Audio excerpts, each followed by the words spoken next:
ఎన్నో రోజుల వెయిటింగ్ తర్వాత ఇవాళైతే కింగ్డమ్ సినిమా రిలీజ్ అయింది. అయితే కింగ్డమ్ సినిమా కొండన్నకి బాగా హిట్ పడాల్సిన సినిమా. అయితే ట్రైలరు టీజరు మామూలుగా ఎక్స్పెక్టేషన్స్ పీక్స్ లోకి తీసుకెళ్లాయి. అంటే ఆ వరల్డ్ బిల్డింగ్ ఇవన్నీ. అయితే ఆ ఎక్స్పెక్టేషన్స్ కి రీచ్ అయిందా లేదా అంటే మొత్తం తెలుసుకుందాం. అయితే సినిమా మీకు ట్రైలర్ లో చూపించనంటే హీరో కానిస్టేబుల్ పై వాళ్ళ అన్న కోసం వెతుకులాటలో శ్రీలంకకి వెళ్తాడు. అక్కడ వాళ్ళ అన్నను చూస్తాడు. వాళ్ళ అన్న ఏం చేస్తున్నారో చూపిస్తారు. దాంతో పాటు తెగ ప్రజలకు ఉంటాడు. ఆ తెగ ప్రజలకి కింగ్ ఎలా అయ్యాడు అనేదే ఈ కింగ్డమ్ పార్ట్ 1 మూవీ. అయితే పార్ట్ 2 కూడా ఉంది. మేకర్స్ చెప్తూ వచ్చారు. అది లాస్ట్ లో కూడా మనకు చెప్తారు. ఇక ఫస్ట్ హాఫ్ అయితే మాత్రం స్టోరీలో ఆ స్టోరీ ఈ స్టోరీ తొక్క తోలు పెట్టకుండా సూపర్ గా తీసుకెళ్లారు. ఎంగేజింగ్ గా నో మిస్టేక్. వచ్చింది ఏంటంటే సెకండ్ హాఫ్ లో బాబాయ్ అక్కడక్కడ కొంచెం లాగ్ అనిపిస్తుంది. అది కూడా ఎందుకో చెప్తా. అది కొందరికి అనిపిస్తుంది. చాలా బాగా సినిమా తీసుకెళ్లారు. బట్ ఓవర్ హైప్ వేరే రేంజ్ అని నేను చెప్పలేను కానీ మంచి డీసెంట్ వాచ్ మూవీ. సినిమా మొత్తం స్టోరీ బేస్డ్ తోనే తీసుకెళ్లారు.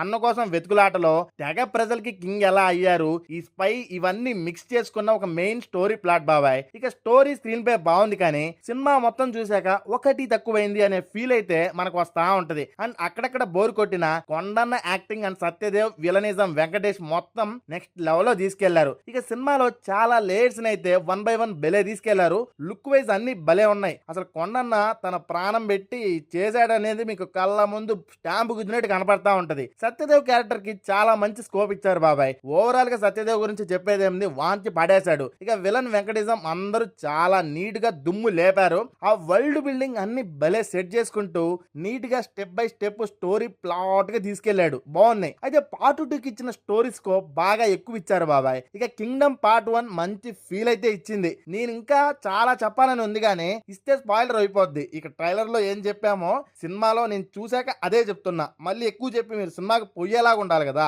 ఇక సెకండ్ హాఫ్ లోనే అక్కడక్కడ కొంచెం డ్రాగ్ అనిపించింది. బట్ క్లైమాక్స్ కొందరికి నచ్చిద్ది, కొందరికి నచ్చదు. అదేంటంటే ఒకవేళ మైండ్ సెట్ పెట్టే. బట్ నేను చెప్పలేను, నా ఒపీనియన్ మాత్రమే చెప్పా. ఓవరాల్ గా ఇంకా కొంచెం ఎంగేజింగ్ గా స్క్రీన్ పై అటు ఇటు చేసిండే బాగుండి అనిపిస్తుంది. బట్ సినిమా అయితే చాలా బాగుంది. And remaining all things super. ఇక అనిరుద్ధ్ మ్యూజిక్ అయితే చాలా బాగుంది. కొత్త రకం మ్యూజిక్. సాంగ్స్ అయితే కొన్ని పాటలు బాగున్నాయి, కొన్ని అక్కడక్కడ అనిపించింది. బట్ బీజిఎం వైజ్ లో అనిరుద్ధ్ మ్యూజిక్ హైప్ కొంచెం తగ్గింది అనిపించింది. ఓవరాల్ గా వాంచాడు. ఇక సినిమాటోగ్రఫీ చాలా బాగా హ్యాండిల్ చేశారు. ఇలాంటి వరల్డ్ బిల్డింగ్ కి సినిమాటోగ్రఫీ మెయిన్ కదా, బాగా చేశాడు బాబాయ్. ఎడిటింగ్ ఆ డిఐ చాలా బాగా అనిపించింది. ప్రొడక్షన్ వాల్యూస్ నాగవంశీ చాలా బాగా ఇచ్చారు. లొకేషన్స్ కానీ శ్రీలంక ఆ లొకేషన్ చూడడంలో మెస్మరైజ్ చేస్తాయి. ఇక మంచి ఫీల్ తో బయటకు వస్తాం. కొండన్న అయితే అల్లాడిచ్చాడు, హిట్ కొట్టేశాడు బాబాయ్ కింగ్డమ్ మూవీతో. నేను ఒకటైతే చెప్తా, ఎక్స్పెక్టేషన్స్ పెట్టుకోకుండా వెళ్ళండి. డీసెంట్ మూవీ కింగ్డమ్ చూశానని పక్కా స్టాంప్ గుద్ది చెప్తారు. బాగా ఎక్కువది కూడా ఎక్స్పెక్టేషన్ పెట్టుకోకపోతే. ఇక మీలో సినిమా ఎవరైనా చూసిన వాళ్ళు ఉంటే కింద ఎలా ఉందో కామెంట్ చేసి దాంతో పాటు మన ఛానల్ ని సబ్స్క్రైబ్ చేసుకోండి. ఆయన మరో వీడియోతో కలుద్దాం.